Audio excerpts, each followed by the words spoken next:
motivational content አሸናፊው ማን ነው የሚለውን ከማወቃችን በፊት አስቀድመን እጩዎቹን እንመልከት። Based motivational content ምርጥ 5 እጩ ተወዳዳሪዎች አብርሃም ፋንቱ፣ አዶናይ፣ ሊዱ ሊንዳ፣ ዮናስ ሞ የካያ ቤተሰቦች።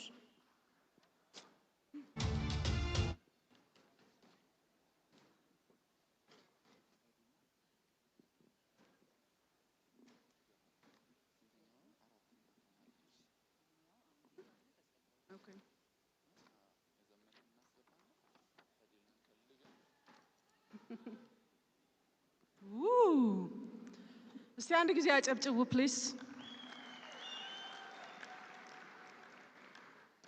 የጂ ፓወር ክሬቲቭ አዋርድ ኢትዮጵያ 2025 በቤስት ሞቲቬሽናል ዘርፍ አሸናፊው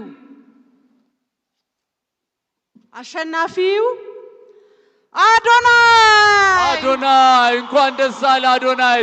ብዙዎችን ሞራል በመስጠት ሞቲቬሽን በመሆን ዘንድሮ ያደረግከው ተጽዕኖ ከፍተኛ የሚባል ነው። እንኳን ደስ አለ አዶናይ። የኔ ቆንጆ በሚል ሞቲቬሽናል ኮንተንት ሴቶችን ሞቲቬት ሲያደርግ የቆየ እንዲሁም አሁን በሀገሩ ተመልሶ የተለያዩ ሞቲቬሽናል ኮንተንቶችን እየሰራ አዶናይ እንኳን ደስ አለ ቤስት ሞቲቬሽናል ኮንተንትን በማሸነፍ።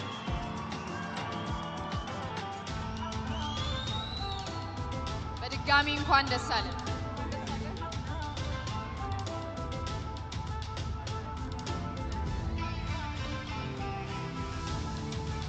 Congratulations to Adonai for winning the Best Motivational Content Award of G Power Creative Awards.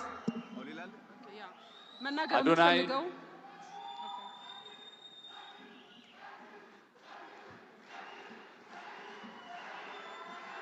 ሰግጥ የታባት ሰግጣለ የታባቱ በጣም ደስ ብሎኛል። ዛሬ ረጅም እንደሆንኩኝ ተሰምቶኛል። ማርያምን እቺ ከፍተን እሺ ችግር የለውም ድን እንላለው ለዚች ሞቲቬሽናል ስፒከር ማለት ምን ማለት ነው?